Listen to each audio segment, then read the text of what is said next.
Praise the Lord. Good morning. Wow, it's a great joy and honor to be here in your midst. And I thank God for each and every blessing that He is bestowing on our lives and on our families. I wanted to thank Calvary Chapel Church and Pastor Steve and family and all the pastoral staff for giving me this blessed opportunity this Sunday to stand here and to be anointed by the Lord and also share what the Lord is meaning to us. Before we jump into the Word of God, let me take us into the prayer. Heavenly Father, thank you for this beautiful and blessed morning time. Lord, if we hear from a man, it is of no good. But Lord, if we hear from you, it will be a blessing. It will be a healing. It will be a peace to our hearts. Lord, hide me behind your cross and let people listen from the heaven. We submit everything to your mighty hand. In Jesus' name we pray. Amen. I bring greetings to you all and from India, southern part of India, and my family and my church is also conveying their greetings.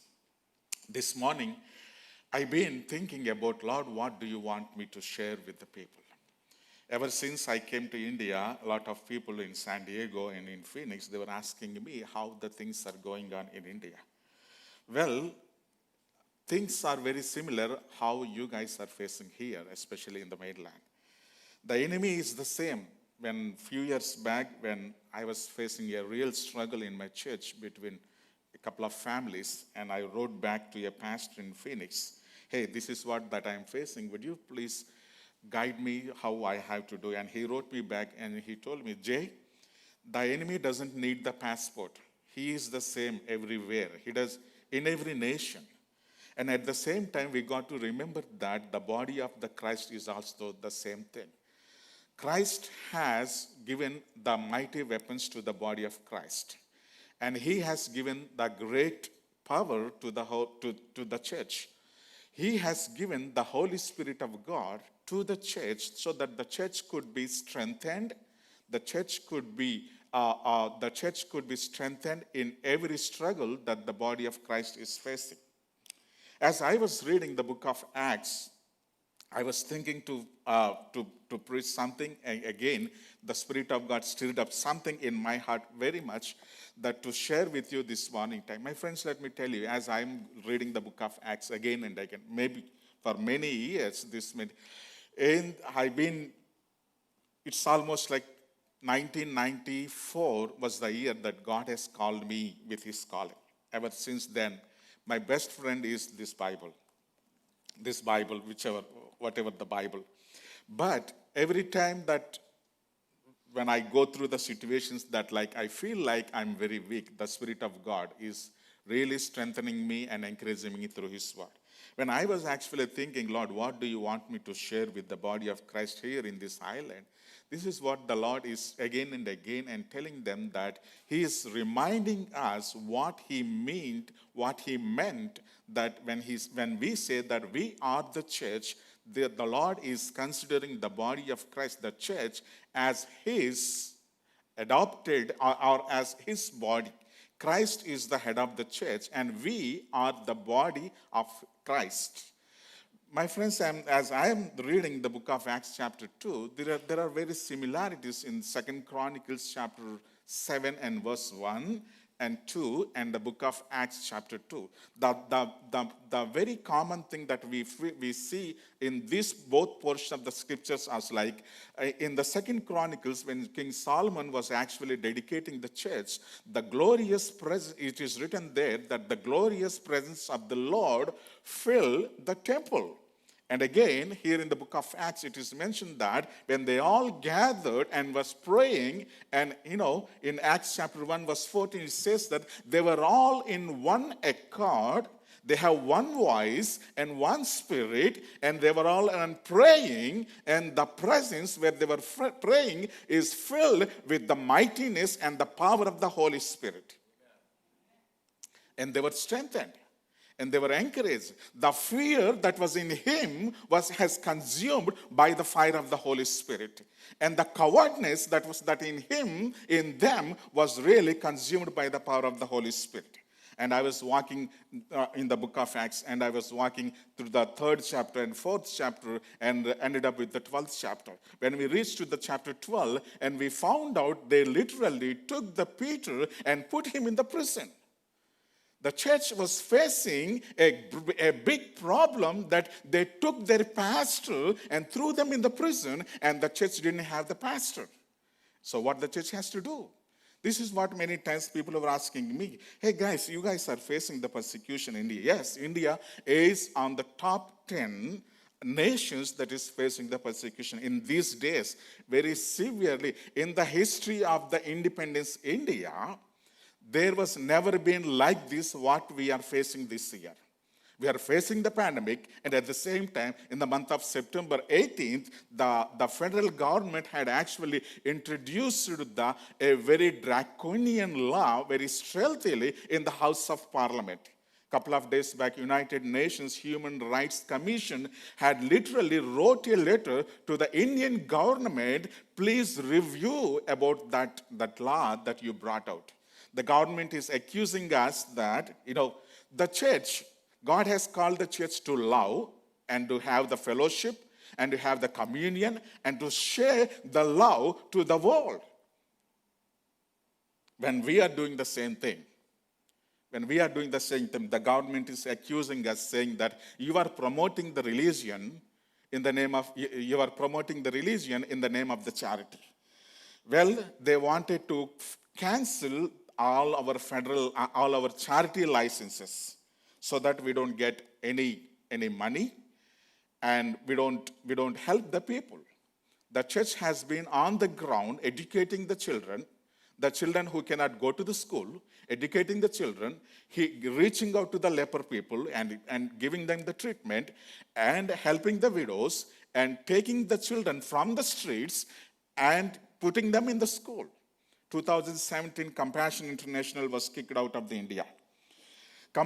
By that time, Compassion was literally supporting the children. Almost like 500,000 children were being supported by the Compassion International. They were sending all these children to the school. When their license were cancelled, all these 500 children in India, especially in the cities like Mumbai, which is a business capital in India, and is also the most slum cities that Mumbai has. Now all the children are on the streets. Now again, the mafia that is really preying on the children is back on their foot, and they are targeting the children, taking the children. I was reading the article a couple of weeks back in a news article that they are taking the children, they are stopping the blood flow to their organs so that the children could look like they are lame, and they wanted to show to the people and get the money and live on them. Kind of a dark world is coming up. The government is okay with that, but the government is not okay when the Christian institution, when the church want to go out and support the children and the widows and everything. We've been praying. We, the mission directors in our city, we gathered last month, in the month of September. And a lot of people, mission directors, were gathered. And some of our directors, they came forward and they said, hey, why don't we hide our identity? Like, for example, this church is called as the Calvary Chapel. And some of the men said, why don't we not use the Christian name and use the general name and still keep our licenses and go? And I told them, hey, the blood of Jesus Christ has given us the redemption from every sin.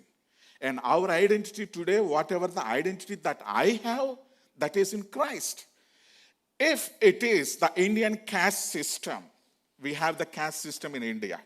The Brahmins are the top caste, and the Christians are called as the Dalits. And the Dalits, the Indian government, or the caste system says that the Dalits come from the dust of the feet of the Creator.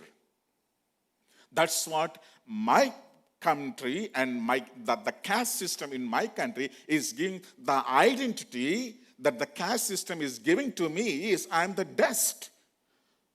But in Christ, God told me, you are the precious child. You are washed by the blood of Jesus Christ. And I cannot hide that identity. I told my people, whether the government keeps my license or it cancels, God is the head of the church. And he entrusted me to take care of the flock. And he entrusted me to do the ministry. He called me, not the government. He anointed me, not the government. He entrusted me, he filled me with the Holy Spirit and not the government. So where is the government? The government comes and the government goes. People will be on the throne and people will be dethroned. But one thing that remains is forever until his second coming is the body of Christ. I need to be faithful to the one who called me. I need to be faithful to the one who called me, who assigned me to the ministries. Then there was a division in our thoughts. But I told them, I'll help you, I'll stand with you. And we were trying to raise some corpus fund to fight in the Supreme Court. I told them, I'll help with my money to fight in the Supreme Court, whatever I could. But at the same time, I'm not standing with you guys when you say that let us hide our identity. I don't want to do that. I would rather die for the sake of that. My faith, I would rather go to the prison and have nothing but keep my faith and keep my identity. My friends, this morning, let me tell you, it's not just there. It is here in your nation. It is the same thing. The enemy is bringing the same kind of laws. You may be thinking, oh, America is a free nation. No more. It's not the free nation. Church, the God is telling you it's the time for us to come back on our knees and confess the sins of this nation and ask the Lord, Lord, bring back my nation again to your feet. When the church gathered in the book of Acts, Roman government, the historian says that Roman government, they project it as the nation, the government like iron fist. The moment when the church was born, it was a baby. Hardly 120 people were there in the book of Acts chapter 1. And when Peter finished his preaching, there were 3,000 people came forward.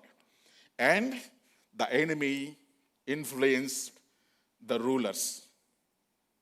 The enemy, we got to remember. I was sharing with my church. When Jesus was taking part in the communion, in that room, that upper room. When Judas, he dipped his bread into the wine and he took part in the cup. That was the very moment the enemy entered in his heart. That's what written in the book of John.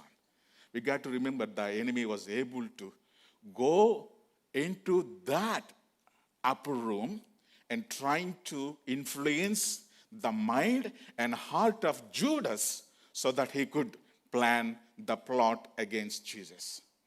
He's trying his best. He's trying his best to steal the joy of the people. He's trying his best. My friends, this morning, I woke up around 4 o'clock and I was praying and I was reading the Bible. That God was telling to me. There were many times. Those days are gone. Which days? The days that the preaching says that, oh, come to Jesus, he will bless you. Oh, come to Jesus, he will give you the job. Oh, come to Jesus, your life will be peaceful forever. No.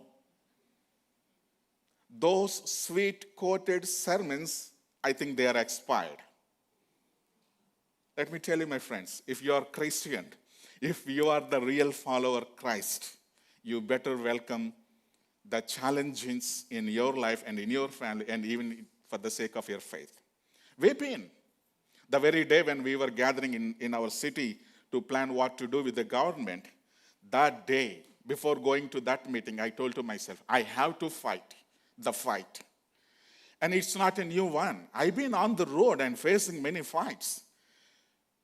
rebuking the evil spirit, unclean spirits. If you go to a village, there will be a fight. Somebody will come. I never forget, my friends. 1999, 2000. Me and the dean from my college. So during the vacation time, they make a all India tour. So when they came to my state, I was the one who be their guide and take them to all the places. And every evening we stop at a place and we have the generator and the sound system and everything. We start up a gospel crusade meeting. We stopped at a place, and the guy in that village, the president of the village did not like us. And he bought the alcohol. He gave the alcohol to a guy who is a radical, and he told them these people came somewhere and proclaiming the new God here. Let us stop that. So what you do is, he bribed him with the alcohol, and he told him, you go to the power station where the big transformer and the fuses are there. They're open box fuses. So you take out the power, and those people will not have the power, so the meeting will be failed. This guy, he was high on the alcohol, and he went there at like 7:30, 8 o'clock. His intention was to cut the power. By mistake, with the heavy alcohol, rather pulling the main switch, he touched the open fuse, and he was burned, and he died that very night. We felt very sad. Lord, you should have. Lord, me and my sir, we felt very bad. Lord, why this happened? I don't know why the Lord permitted that. But we remember later on in 2003 and 4, that very night when we preached the gospel, there was one soul that came to the saving knowledge of Lord Jesus Christ. And the same man came for the Bible training. And the same man had started the church. In 2005, me and my dean, we went to the same village. We baptized 25 people. My friends, let me tell you this morning. God is in the midst of us. We don't have to worry about that. We got to remember that the enemy is trying and pushing the church. The enemy is trying to bring what all he could do to disgrace you and to steal you and to steal the joy from you and your family and whatever he was. But we as the child of God, we need to tell him, hey, I am on God's side. Joshua 24:15. Joshua said, I don't know whom you serve, but me and my house. Me and my house. We choose to serve the Lord.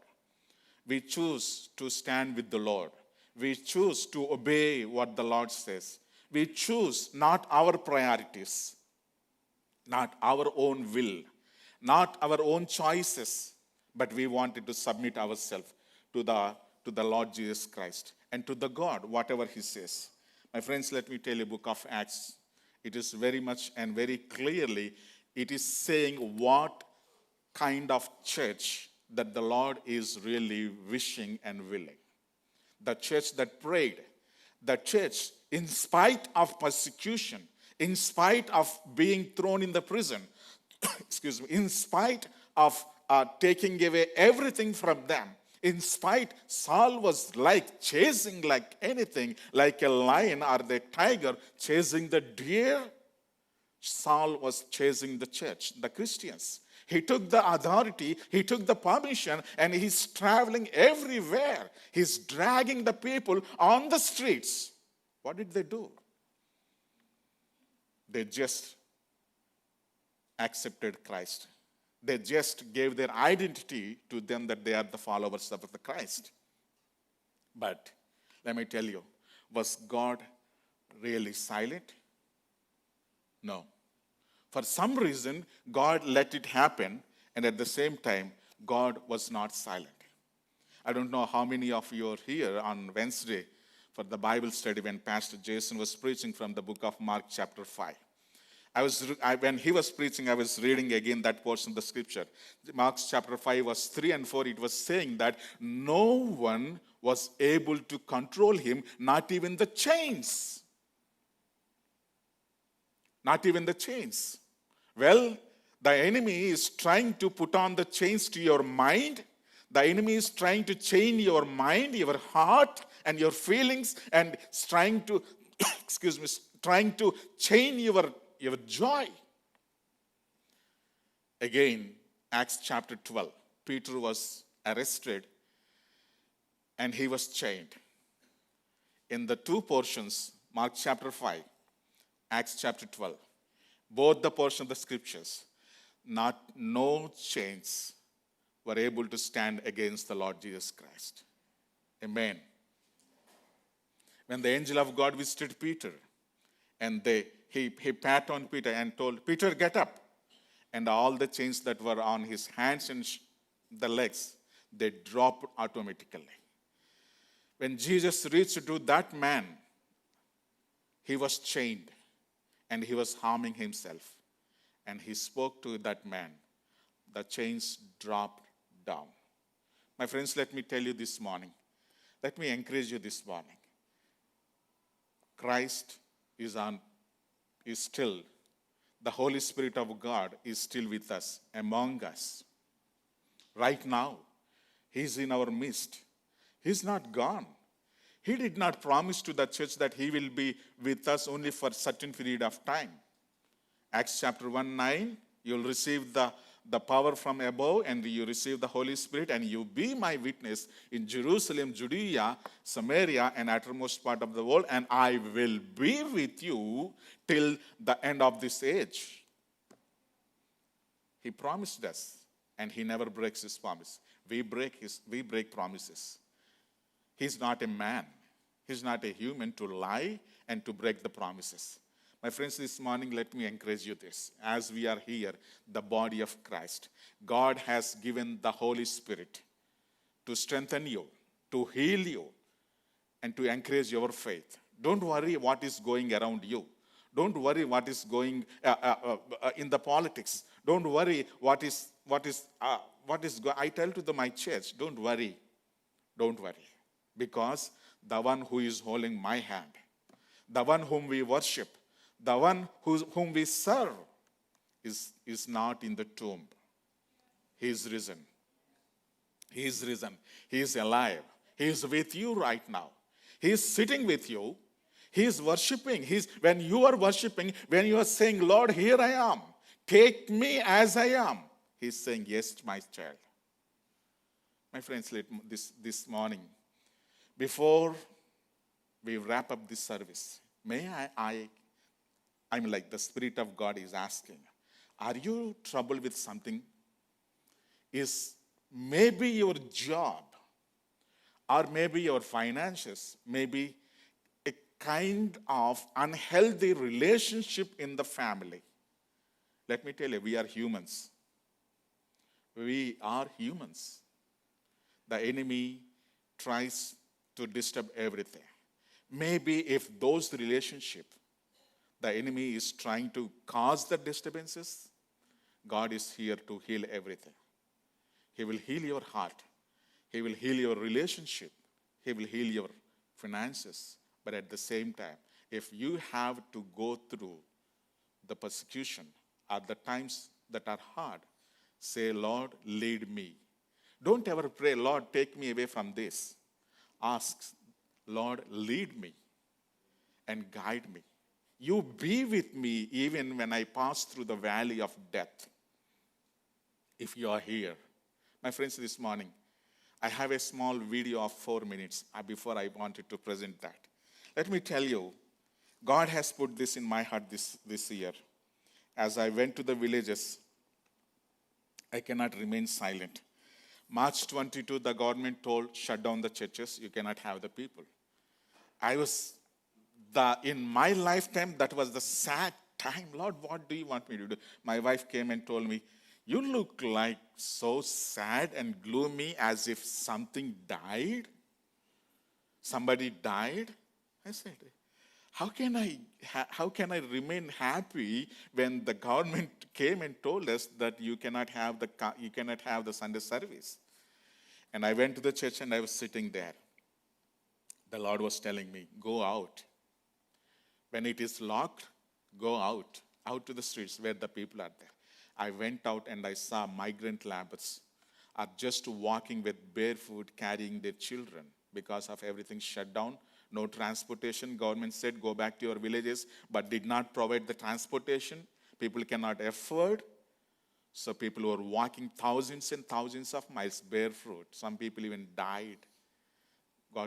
God took me to those places. And we were the first people, first church in our city who cooked the meals, over 3,000 meals, and we gave to the people. And later on, God took me to the villages. I saw the children. And the children are really struggling. And there showed up a woman carrying with 2 children. And I saw her eyes were welled with tears. I asked her, what's the problem, my dear sister? She told me she's been working on the paddy fields. And just because of the pandemic hit, she couldn't find the job.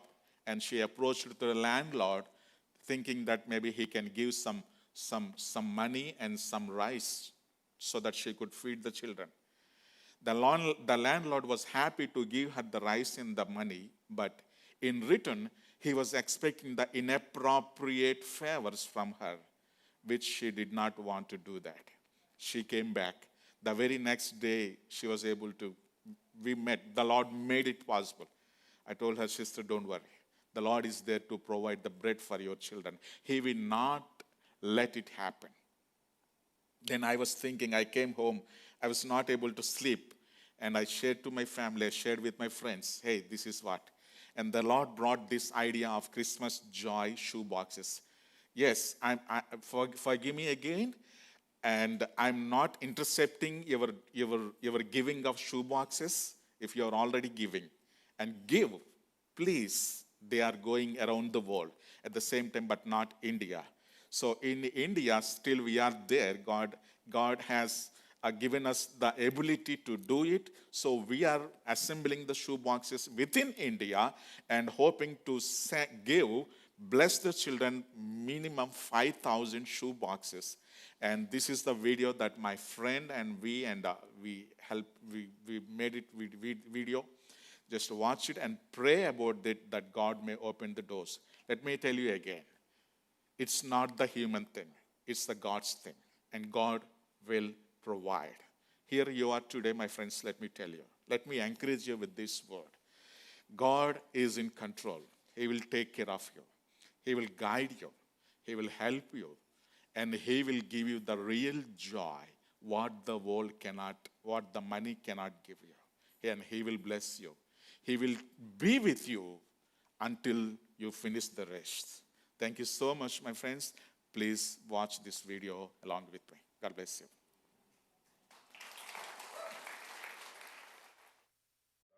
చేయడానికి వెళ్ళబోతున్నాం. ఈ ప్రారంభాన్ని తండ్రి నజరేయుడైనటువంటి యేసు నామమున పేరిట దీవించండి. దీన్ని ఎవరైతే చూస్తున్నారో వారి మనసుల్లో ఒక compassion కలిగించండి.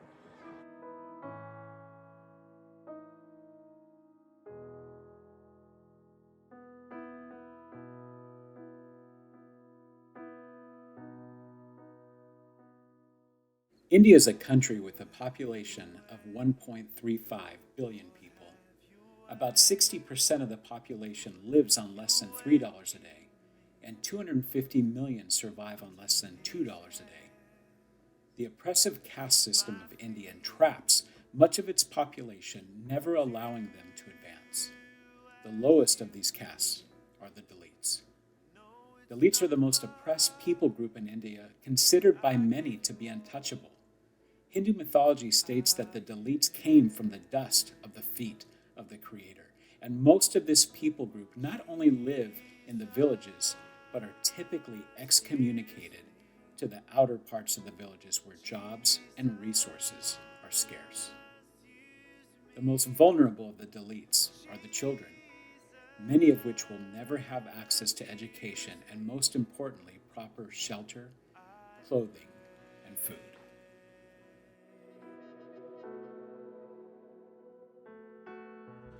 Lord, in this place, I give you all of me. Sowers Ministry has focused much of its evangelistic efforts in reaching the village Dalits of India. On a typical day, Pastor Jay will drive 3 to 5 hours to reach people that the Hindu culture considers to be lower than even dogs.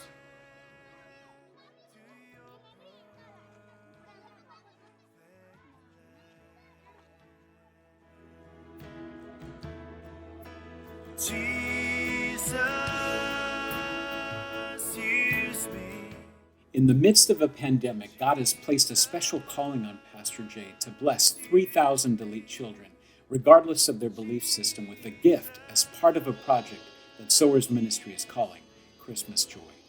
1 John 4:7-8 says, "My dear friends, let us love one another, since love is from God, and everyone who loves is a child of God and knows God. Whoever fails to love does not know God, because God is love."